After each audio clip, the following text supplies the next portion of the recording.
The video gonna be about Ray Charles turning down playing segregated Augusta, Georgia venue in 1961. Jim Crow laws. You know, when you hear about uh, people taking a stand against things, it speaks volumes. So far, so few and far do it, especially when someone couldn't even see. He did win a Helen Keller Award too, by the way. Ray Charles's music was universally loved by all ages, ranges, and backgrounds, and he dominated and hit the charts. You know, when recently, when Beyonce, some months ago, won the Cowboy Carter for country album, and people were outraged, they need to go understand Ray Charles was doing it back in the '60s.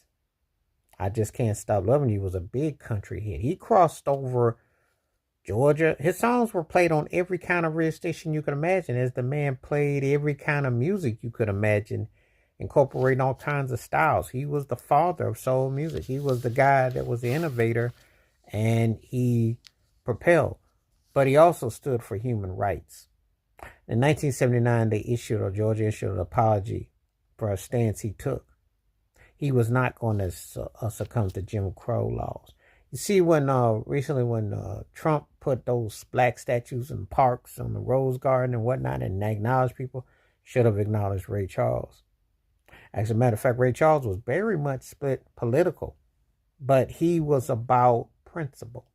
He didn't sugarcoat, and he made himself a civil rights participant and marcher by taking a stance against a blatant law, which we're going to tell people, in case they don't know, is only a little over 60 years ago. We're not talking 500 years ago, 400, 300, 200, or even 100. We're talking about a little over 60 years ago.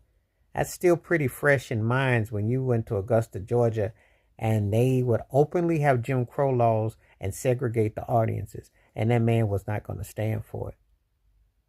And then you think about that Jackie Johnson, prosecuting attorney who was in the Ashmont Arbery case, and how she was concealing evidence. And you wonder, how did all that tie together? Well, have they learned anything about their segregated ways? Had they learned anything about how to balance race relations in Georgia?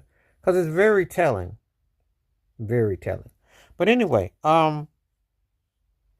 this is a very compelling story that doesn't get talked about near enough.